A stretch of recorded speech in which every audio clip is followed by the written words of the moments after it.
Okay, my mic's working, great. Good morning, everyone. Thanks so much for showing up so early, and welcome to day one of the main conference. If you've been to the summits over the past couple of days, I hope you enjoyed them, and welcome to those of you just joining us today. Before we start, I've got a couple of messages to pass on from the CAs. So the first thing is that if you can check all your phones or tablets or whatever are set to silent or turned off. The second thing is that about 15 minutes into this session, you will be emailed a link to an assessment form. If you can really try and give any feedback on that, it is super useful. The speakers get to see it, and it's just incredibly appreciated if you could fill that out. Okay, so let's get on with the talk. I'm Innes McKendrick, and I'm a programmer at a little UK indie game company called Hello Games. I've been there for about 5 years now. So I joined just before we released Joe Danger 2, the movie, and then have been working on a sci-fi exploration game, No Man's Sky, for about 4 years since then. So I started on that project really near the beginning when just 4 of us went and shut ourselves away in a little room in the office, right through to shipping, and now we're continuing to work on updates. Because we're quite a small company, and just because it suits me as well, I'm a bit of a generalist as a programmer. So I've worked on a number of areas across the project. So early on, I worked on a bunch of engine-related stuff. I've touched a whole load of the proc-gen content, so things to do with foliage placement, some texturing, some model composition. I've also done some work on the visuals, for example, the atmospherics, the water rendering, and I've been involved with a whole bunch of gameplay-related programming as well. So this talk is going to kind of reflect that. It's going to cover quite a lot of content across the board of the game. So this talk is about continuous world generation in No Man's Sky. And what I mean by that is the technical architecture of the game. It's the code that lets us generate and simulate this world in real time as the game is running. But what it really means is, here's our story through a bunch of the really interesting and exciting problems that we got to solve while working on the game, and some of the aspects that make it a bit different to a lot of other games that are out there in terms of the technical problems we got to work on. So to give a brief summary of what I'm going to talk through, first I'm going to go over how we structure the world, how geometrically we build our planets on spheres and how we transform to that, how we work with voxels. Then I'm going to talk through our generation pipeline. I'm going to go through step by step the process of how we create worlds in real time, what's involved in taking an area of terrain and creating that through from being an empty space to something that we can render and play on. The threading, the parallelism, and ordering issues to do with that. And finally, I'm going to talk about our simulation itself, the special considerations that we have to take because we're working on a game that's generated in real time and occupies a space bigger than we can know a lot of information about.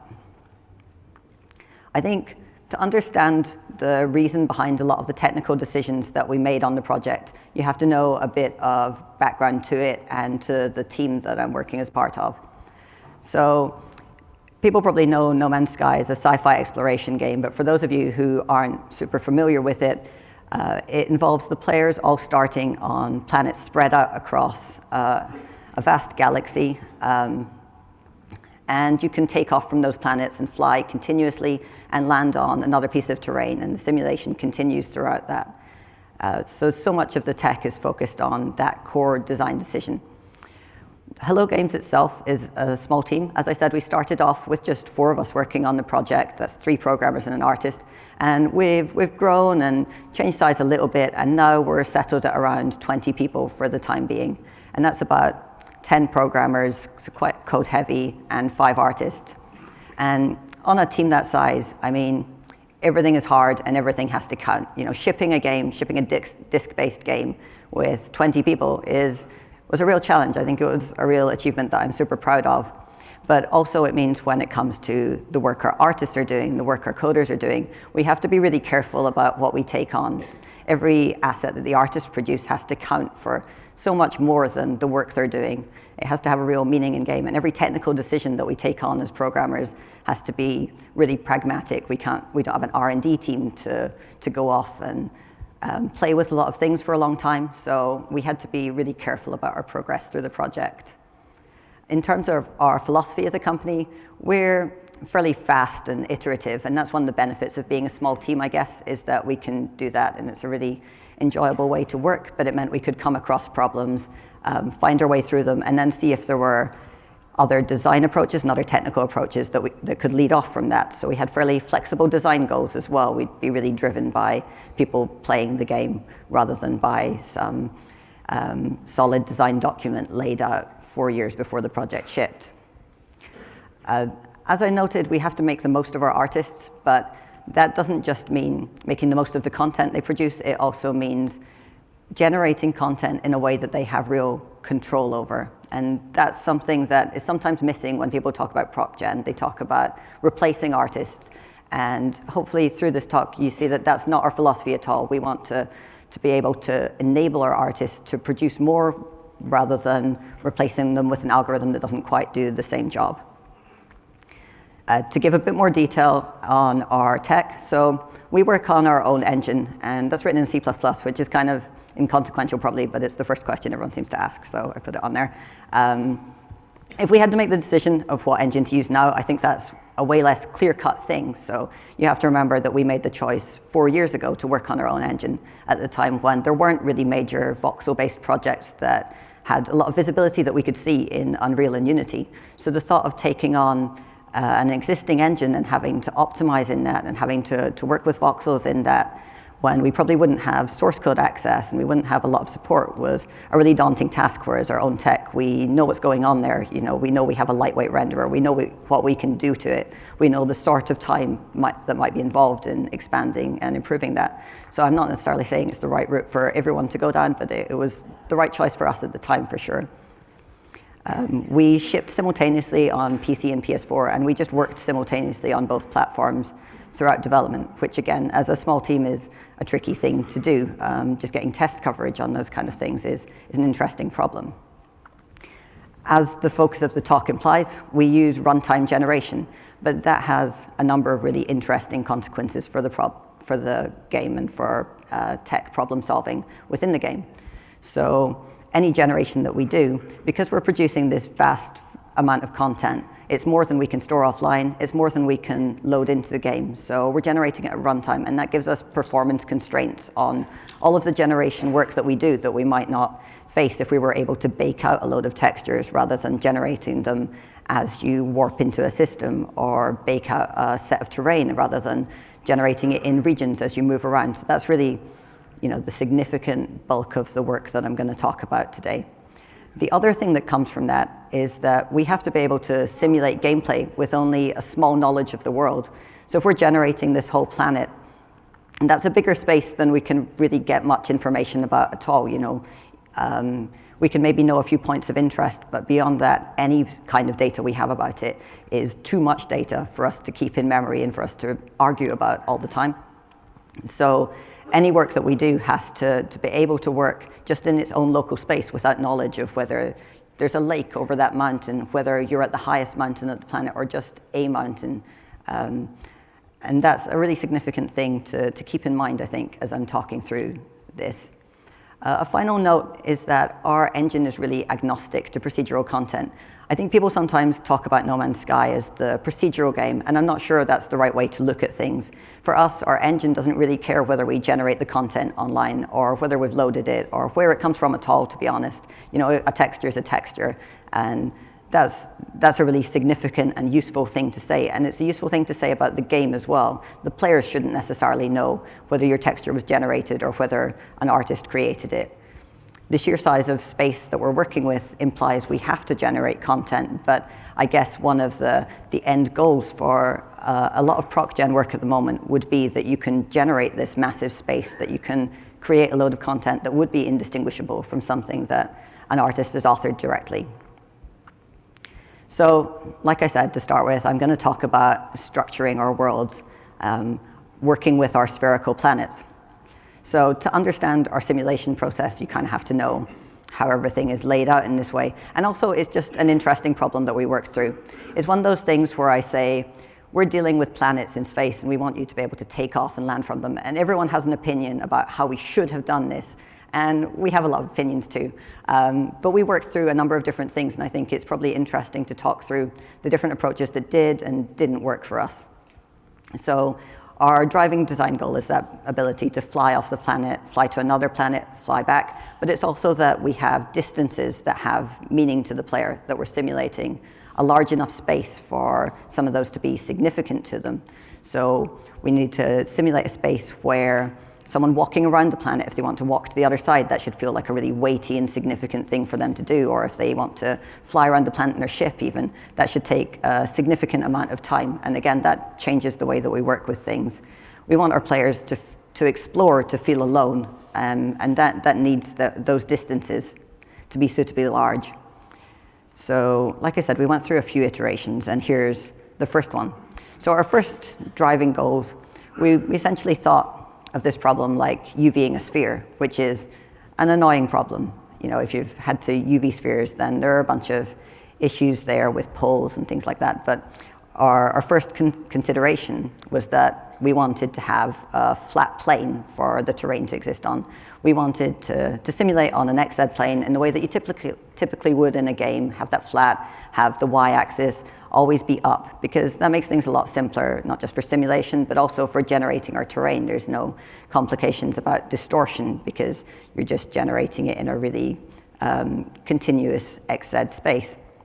And so what we did was we took this plane while you're on the planet, and we let you explore it infinitely. So if you walk along in the X direction forever, we'll just keep making terrain over there. And same if you walk in the Z, but the moment that you leave that planet, we'll take whatever space and terrain you have, and we'll just wrap it around a sphere. And we'll wrap it around with poles that are placed as far away from the player as possible, so that the kind of pinching that you'd expect to see on the poles when you wrap a flat texture to it would at least be as far away as possible. And we handled that in a shader, so those spheres in space were all actually entirely implicit. But of course, there are some problems with that. So you can kind of see the pinching at the bottom of the screenshot. This must be one of the oldest screenshots that we have of the game. It's pretty early on. You can kind of see the pinching at the bottom, some distortion there. And that's not that bad, but the thing that makes that really bad is that you're moving around continuously, so you get some swimming coordinates on the sphere.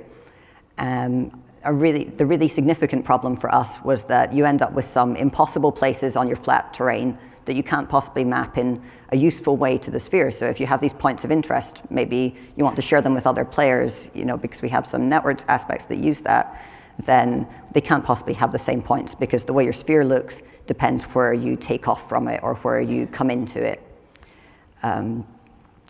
Also, our infinite generation has precision issues, and while you can fix that by wrapping all of your generation functions, you know, we could have interpolation between noise or come up with a new noise function that handles that. That tends to be more expensive than the generation we were already doing, and cost was a major factor. So I'd consider this a kind of naive approach, but at the same time, it would have been workable. I think you could take something like this and probably ship a game using it, but it wasn't the right one for us.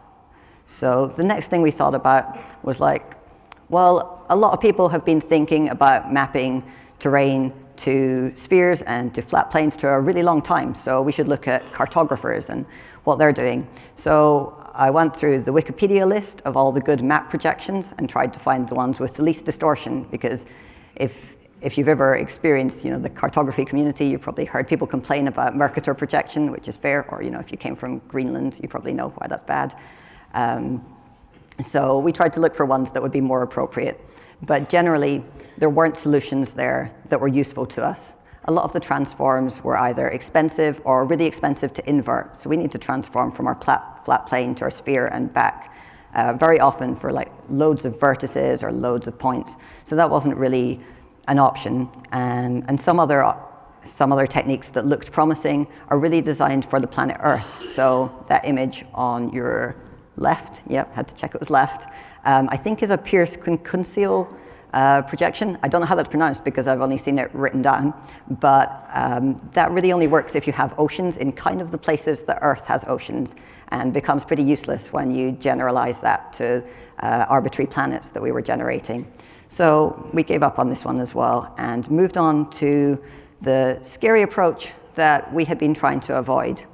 And in some ways, this is the simplest approach, but it's the one with a wide-ranging number of consequences for us. So that approach is just to run our simulation on the sphere. So all our coordinates are nice and consistent within our solar system. You can be standing on a planet, you can be standing on space, and you just have this 3D continuous coordinate system. So that's nice in terms of gameplay. But on the other hand, this complicates all of our gameplay coding, because now, whenever you stand on a sphere, you don't know which way up is. You have to do that calculation all the time. And if anyone is like a physics programmer in the room, you're probably thinking, so now my gravity is always going towards the center of the sphere. Or if you're a graphics programmer, in your shaders, you can never simplify anything to be 2D around your world. You're always working on this curved plane. So it has knock-ons in just about every area of code that you could think about. It makes it more difficult to integrate other people's libraries because they're going to assume that you have an axis that's consistently up. I will be really excited to one day work on a project where I always know what up is and it's the same thing. But it is workable though, because it's a simple calculation to do. Calculating your up vector from your position on a planet is just considering your position relative to the center. So it's cheap and simple. But there's a second problem that gets in the way just about all the time when you deal with things, and that is the hairy ball problem. So this is a really intuitive theory, and that's that if you take a sphere and you imagine it's really hairy and you try to comb it, you can't have continuous hair around that without having singularities, without having little licks. If you picture that. So you can't have continuous tangents around your sphere. So that causes problems with lighting, with normal mapping all the time, and various other places where you don't really think about the fact that you need to use tangents that are in a continuous space, but suddenly when you don't have them, then it's really obvious. But we can mostly counter that by using projection onto our sphere from 3 planes, like triplanar projection in some places, or along a single plane in other places. Or we can use local mapping, where maybe our tangents won't be deterministic, but they will be continuous. We can just calculate them from the first point we reach the planet and then move them continuously from there. So it's definitely workable, and it's what we stuck with is just interesting for new people joining the project. The other thing about spheres is they're not a really great way for us to store data. Generally, if we have something like voxels or any other data structure, we want to store that in a contiguous cube-based system. So we do store data on a cube. We do a projection from our sphere to a cube, so we simulate everything on that sphere, but when it comes to store voxel data, we're mapping that onto a cube. And you can kind of see in the sphere in the diagram how it just about maps to the face of the cube. You can see where the vertices match up there, hopefully. You'd think that would cause a lot of distortion. So if you imagine that we're generating terrain on one of these, when we project to the other, then we're having some distortion in the size of the polygons we're generating or the space that the voxels take up. But it's generally not a huge problem, because if we generate all our terrain and do most of our work in simulation space and then only map it to a cube when we're storing it, then it's just that the density of voxels or the space that that data is able to take up that's lost. So, for example, it means in some areas we'll have a mountain that's composed of a lower density of voxels than another one. It'll maybe be slightly lower poly, but that's probably not noticeable, but we won't have mountains that become half the size or something.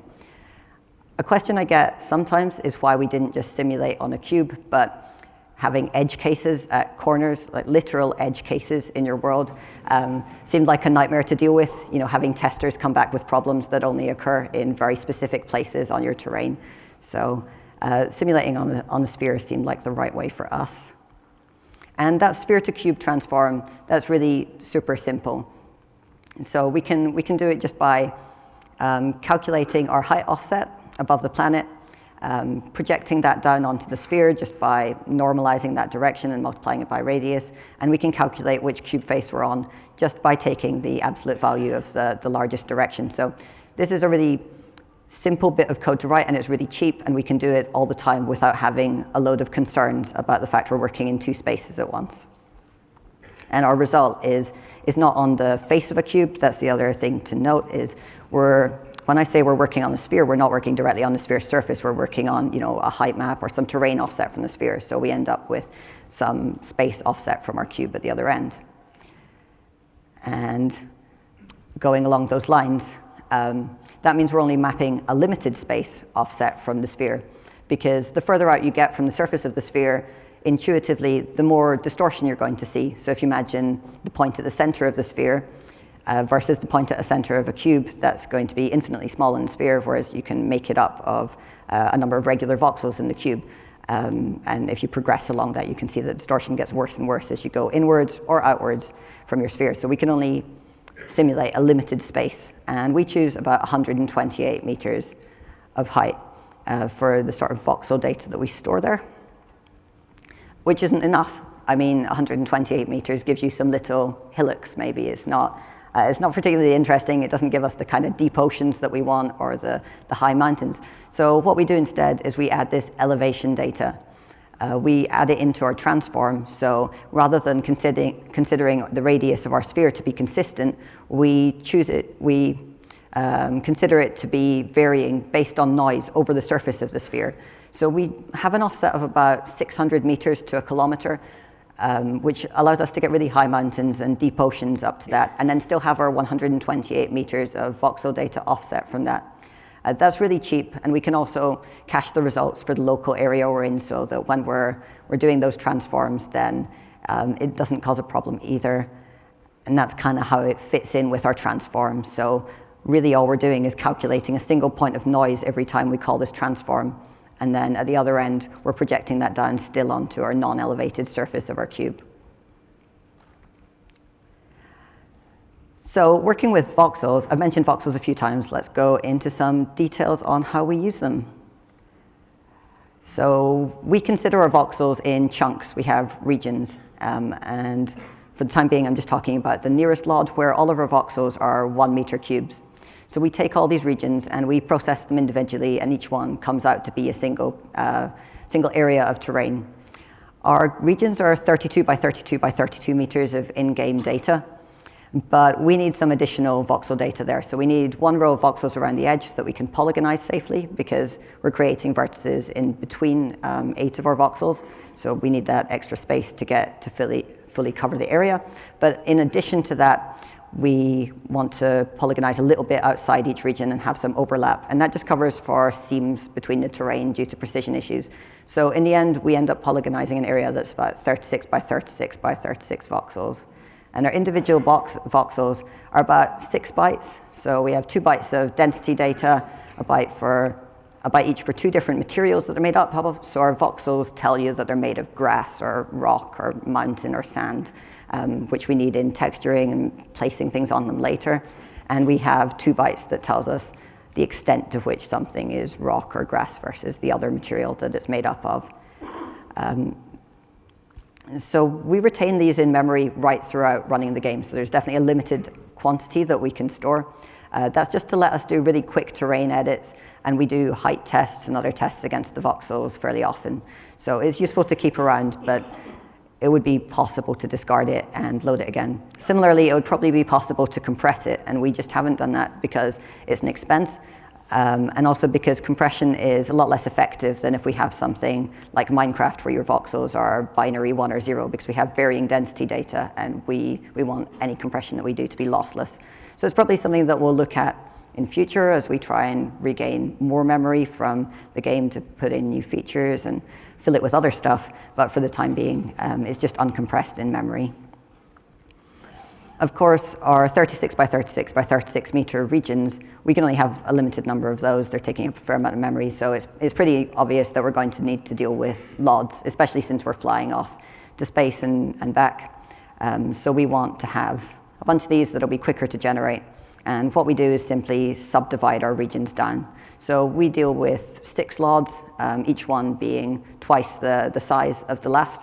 And again, we still have that overlap at the edges. So our lower LOD terrain has half the density, so it's going to be lower poly, it's going to be less interesting. But we tend to match up at the edges just by polygonizing a little bit over, and we tend not to get holes between the LODs, and it's far enough from the player that you can't notice that you're going from a lower density to a higher one directly in most cases.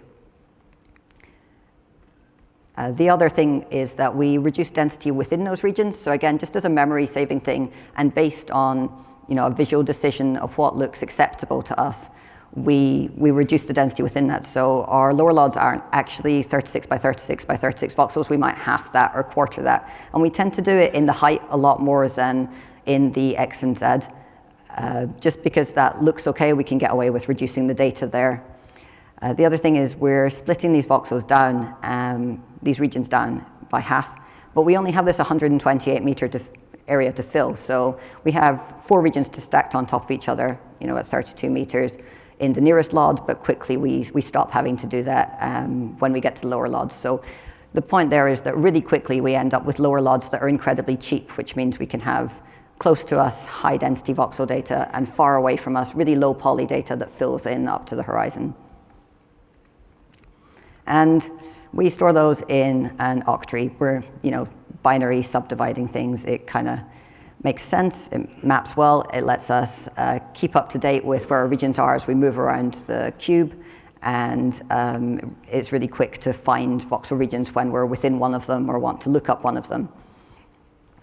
The thing to note there is that our cube is actually around the surface of a cube. So we have our Octree, but the regions that exist are ones around outside the surface. So when we've projected from our sphere to our cube, and we have the data existing outside the edge of the cube, that's also where it exists in the Octree.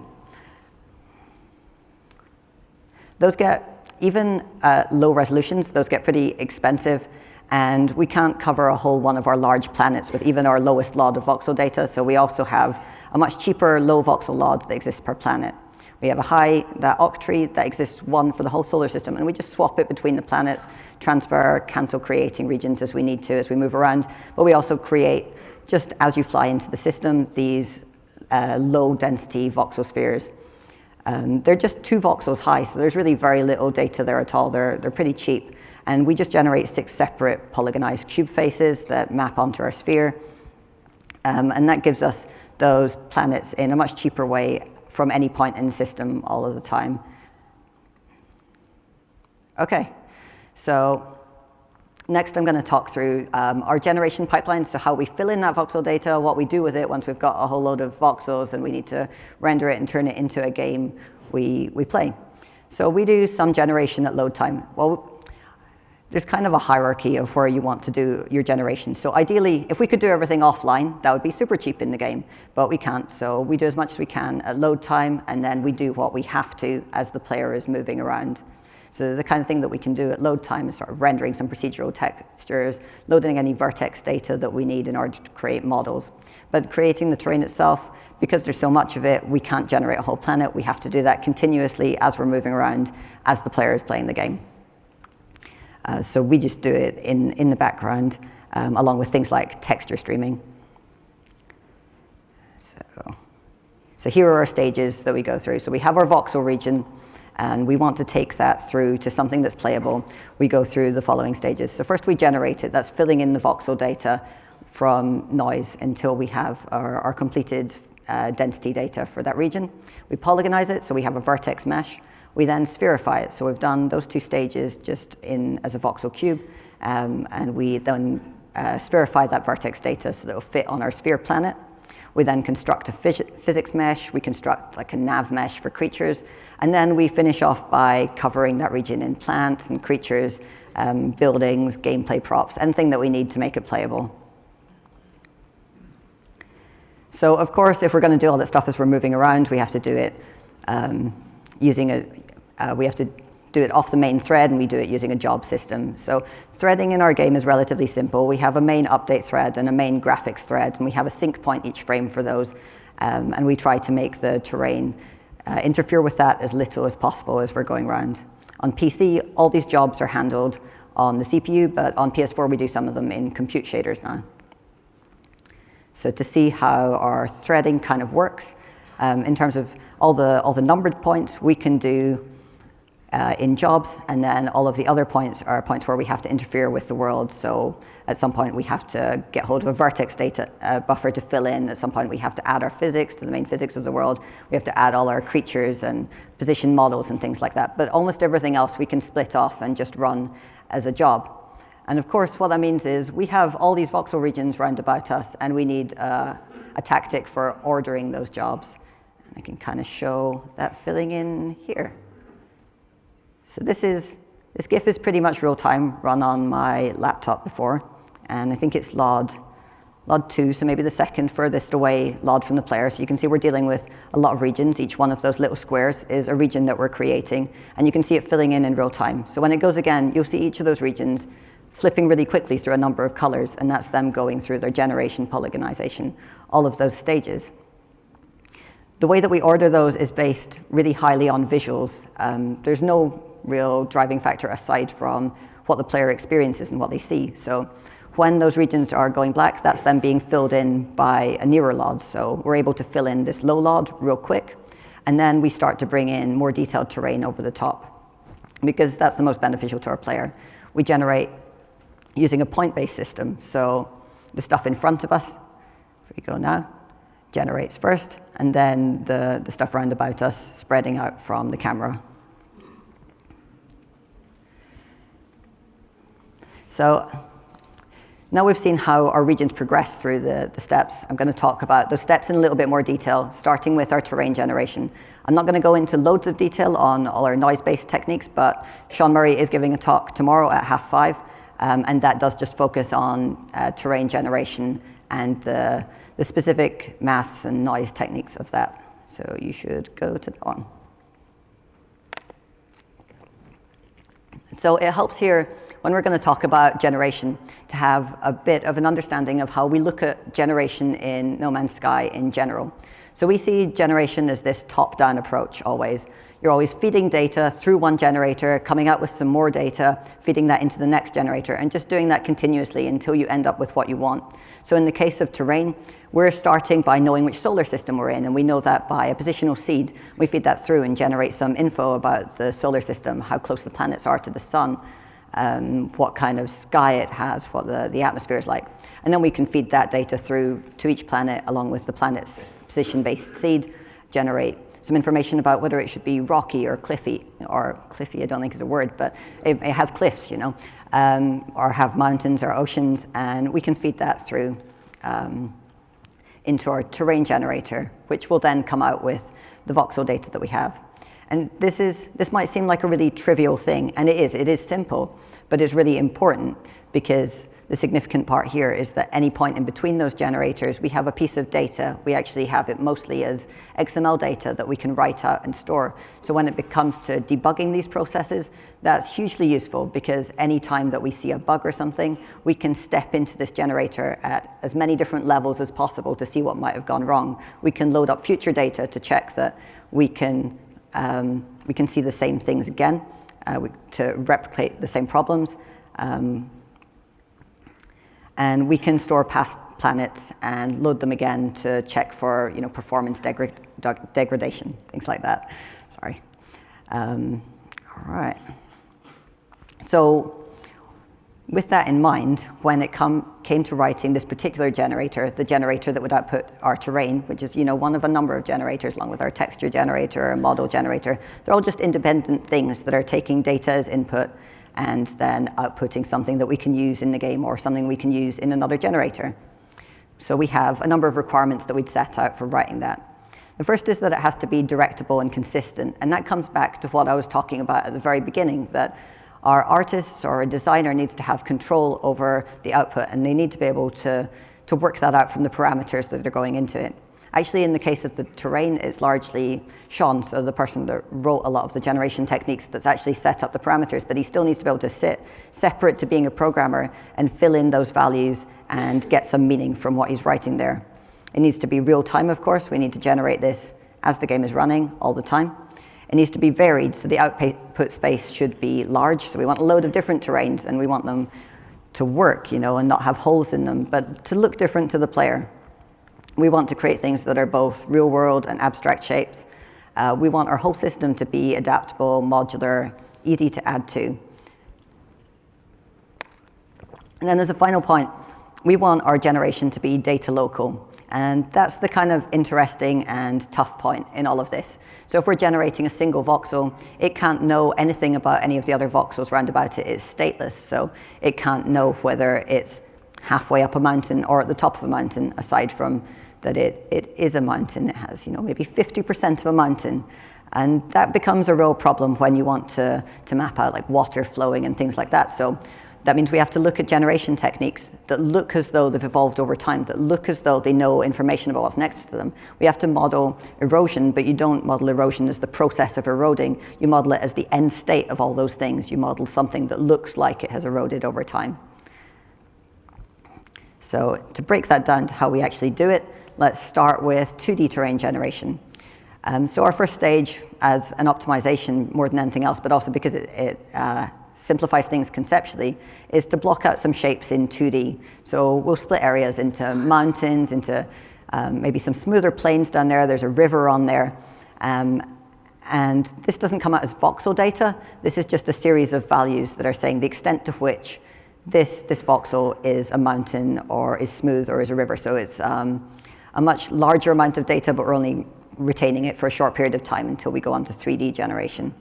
And we do this essentially for each voxel column. So if you imagine we were generating on a flat plane, it would be across the XZ. But because we're generating on a sphere, then it's across the surface of our sphere, but without any height. So what comes out of this is like generating a height map, without any overhangs or caves. We have the height of hills, things like that.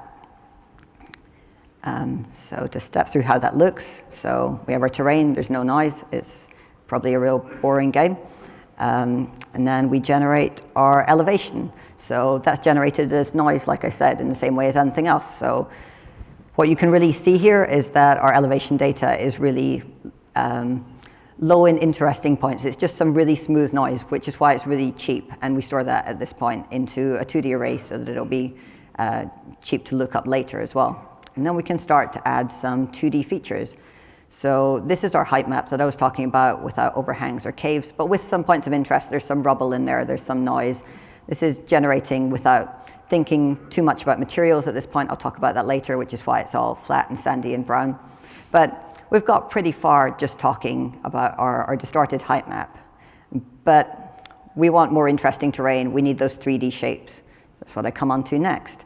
So our 3D terrain generation works in a really similar way to our 2D, in that we're layering Perlin or simplex noise or other techniques like some Voronoi noise or cellular noise, but in 3D, and we're having some turbulence on our input positions, and that creates some nice like pinching shapes and things like that. But the significant thing is that if you generate a 3D noise field and polygonize it, what you'll tend to see is like blob data in 3D. You'll have big floating islands. There won't be any meaningful shapes like hills or mountains, so we have to fade through that and try and cut off the floating islands, which we do just by reducing the density by height as you move away from the surface of the planet, and that keeps us with nice mountains and hills that can't possibly have a high density when you go up high if we didn't have one lowered down. And like I said, we just write this out into our cube space for the moment, but we're generating as though we're on a sphere. So each of those voxel positions, I'm showing it as a cube, but then we're mapping it here. We're generating it as though we're on a sphere, and that avoids our distortion. So here's some 3D shapes that we've created. We've got some Perlin worms going on there, and those are just some Perlin noise, but with a threshold on it, so we can take a slice through that noise and get some cool looking 3D shapes. The blue thing that you can maybe see there is some grid noise. So a nice technique that we do is we consider a grid over the surface of our terrain, and we just pick some of those points to put some shapes in. We can put in cubes or more distorted and more natural looking spaces just spaced out periodically. And that's really useful for something like terrain resources. So we let the player mine resources from it, and we have real control over how often they show up. So that's real useful, but we don't just do additive techniques, we also do subtractive, so we can generate caves and things by, again, taking those Perlin worms but subtracting them from the terrain and considering the mouths of caves to be big open spheres. Things like that, just to try and build up our toolbox of techniques that we can apply to try and make a diverse range of terrains. So all right, after going through those steps, that leaves us with our region that's made up of voxels and is just a load of essentially density data. It has some information on materials as well, but the density data is the significant thing from which we have to generate our polygon grid. We use that using dual contouring. We started out with marching cubes, and probably on the left, no, the right, your right, the yellow diagrams, you see the typical marching cubes sort of diagram. So when we polygonize in this way, the significant point of this is that if you imagine you have your 8 voxels and you're creating polygons between them, marching cubes will only create polygons that lie on the edges of those. So it's really bad for creating corners. It loses a lot of data to do with shapes when you have really sharp angles. So that's why we moved to using dual contouring. And there's some really good information on that, not just on the technique, but on other isosurface techniques as well, just in the bottom link there, which is where that leftmost diagram's from, and that shows how we retain the corner data. We do have to do a little bit more work on that to avoid corners that lie way outside of our cube. We have to consider mass points and things, but it's basically pretty simple to work through some of the code and gets us a way nicer result. And that's what gets us, for example, the hills in this image. But the thing we do with our voxel data is we don't just polygonize it once, we polygonize it through different polygonizers to get different sets of data. So looking at the cubes in this image, we also do a cube-based polygonizer to get these nice terrain resource indicators. And that's more similar to the way in which something like Minecraft polygonizes. So it tends to be vertex heavy, but it's quite cheap. So we're just considering any point, considering the faces around it. We consider if there's a sign difference. So if you have a dense region with a non-dense one next to it, so we have a mountain with air next to it, then we just create a flat plane there, and we can build up that cube data fairly easily. But like I said, it's quite vertex intensive, so we only do that in near LODs, whereas we'll generate the actual terrain as far as you can see. And finally, we have our third super cheap polygonizer, which is just a flat plane polygonizer for the water surface. The point to note on this is because we use elevation, then sometimes we're generating water planes that are way above where our voxel data exists. So we're not just generating within those regions, we have to polygonize across the entire surface of a planet to see whether we should be putting water there. I think in future we'll probably move away from polygonizing water. We'll probably do it entirely implicitly in a shader, but for the time being we've still got that running. All right, so moving on from that to how we actually get our terrain looking like an interesting terrain that's not all flat, brown, and sandy like the one you saw before. So when we polygonize, we don't just create our vertex positions, we also output normals, and we choose to retain 2 normals, a smooth normal and a face normal. And the only reason to do that is visual. It's just a visual decision that we've made. The smooth normal we use for texturing, whereas the face normal we use for lighting, and that gives us a slightly low poly look, but lets us get continuous blends across the surface. And we just store that octahedron encoded so we can stick it in a Vec4. And we also store our 2 materials. So before I was saying that in our voxel data we have 2 materials, and when we polygonize, we're not just considering a single voxel. Our polygon, our vertex comes from the 8 voxels round about it. So we're losing some data there. It would be really nice if we could afford to store a whole array of different materials that our voxels could be made up of in the vertex data and use that to texture, but it just wouldn't be performant. So instead we have 2 materials and a blend value between them, so the voxel will be whatever it's made up of most of. So grass and rock, for example, might lose some data that also we would like to blend a mountain texture in there, but generally it will look okay. And then we can use that to triplanar texture our sphere. So basically, if you haven't encountered triplanar texturing, that means taking our texture and projecting it along 3 axes with a blend zone, as is incredibly badly circled on that diagram. So the thing to note about that is we are, in fact, projecting across the whole sphere. So we're not projecting on an axis that's local to our bit of terrain, it's across our entire planet, which you would think would have really bad artifacts in some areas. You'd think that blend zone would be across an entire region of the planet's surface, and we'd have an area where we're blending between 2 textures in a really ugly way. But actually we found that wasn't the case. Just because of how our terrain is shaped, we tend to distribute those blend zones across the whole planet fairly evenly. They tend to come up everywhere, but not be overwhelmingly ugly to look at anywhere. And in terms of the texturing, what we're passing in is basically a height map there. So I said that our vertex data had those materials and a blend value.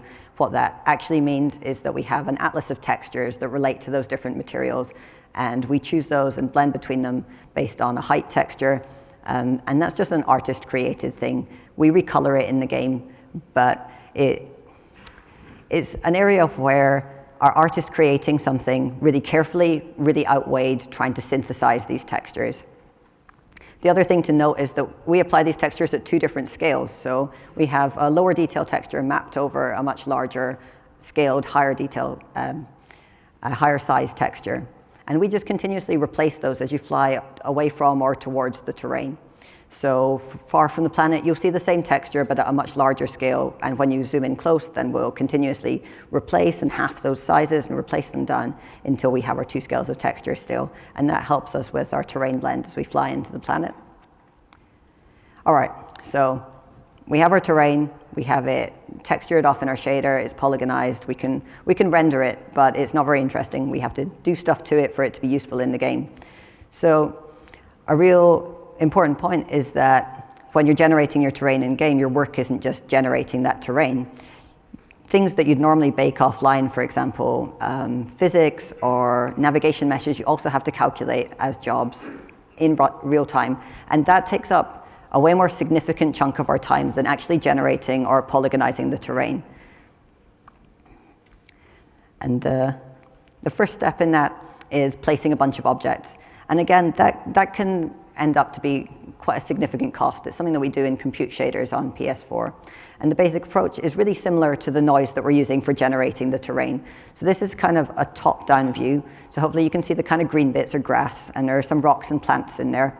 And you can kind of picture quite quickly that that might have come from some simplex noise, something like that. And we're just placing objects with a cutoff at the highest point, and we're also applying an additional layer of noise that just cuts down on the density to kind of really quickly give us control over the spacing that we want. The driving factors here are artistic, and this is something that Kate Compton talked about before, that if you ask an artist, then if you have a tree, that's kind of nice. You can have a tree on a terrain. If you have a tree with a small rock next to it or a small bush, that's much nicer. And if you can work all the way down in scale recursively, continuously, the more stuff you add, the nicer it kind of gets. So let's have a tree with some bushes, with some small plants, with some pebbles at the bottom, and we start to build up our terrain in a nice way. So this noise-based technique is our way of doing that.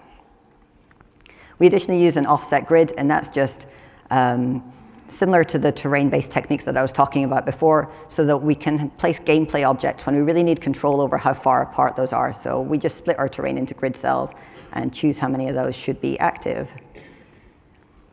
So stepping through, we also place our objects separately on our terrain across the LODs, so we can place much larger objects on our lower LOD terrain. So here's LOD 2. LOD 1, we're starting to add in some bushes and things. And LOD 1, we have our full set of objects, and we have our grass that's only appearing up close where that LOD comes in. And that presents a problem because we're placing our trees, for example, on that lower LOD of terrain, but we're replacing that whole terrain with something higher detailed as you get closer. So we need to reposition them onto the surface, and we do it something like this. So there you can see them fading between imposters to real models, and also readjusting to the surface. So it's kind of cheesy that they interpolate like that, but it's far better than them popping into position. And generally, it tends to be much further off from the camera. This is me flying really quickly in flycam to an area. And it's just slightly more subtle than them just popping. Building placement, we use a really similar technique. So buildings are kind of the one thing that we need to see from space. We need to know about their points before we get to the planet, which means we need a technique where easily we can take any point on our sphere and determine the nearest building. So we use an offset grid technique. So if we split our terrain down into regions, and we can consider each of these points as offset from the center of that, and we can quickly recalculate that from any position. You can generate a Voronoi diagram of this real easily. You can see your nearest building from any point. This is dumb. Okay, so now quickly I'll go through actually simulating on this world that we've just generated and covered in plants and physics and things. The first thing to talk about is our creature routines. They're one of the things that vary most based on how our terrain is generated. And not knowing where they can go is a significant thing. So as you can see in this GIF, we generate these paths for them to follow. but we don't actually add the creatures till you get in really close to them. So we know ahead of time where there potentially will be a creature, where that creature is going to be, and whether the camera is going to reach that point, but we don't bring it in until there's actually an intersection. I'll just go through that again. So there's our gray paths. Our pink means they've become active, so we know there's a creature in that area, and then we get close enough for them to actually come in, which means we can go away and come back and have those creatures remain in their same positions.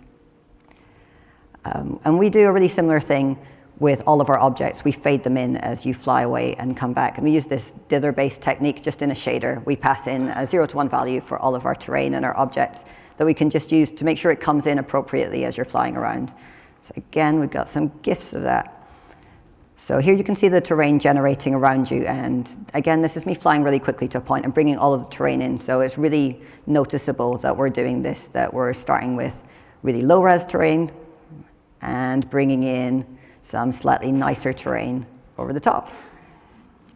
But it's a little bit more subtle as we're flying around, so you can definitely still notice it, but it's not quite as in your face as when I showed you before. So this, you can see that blue rock only existed in a nearer LOD, so it faded in there.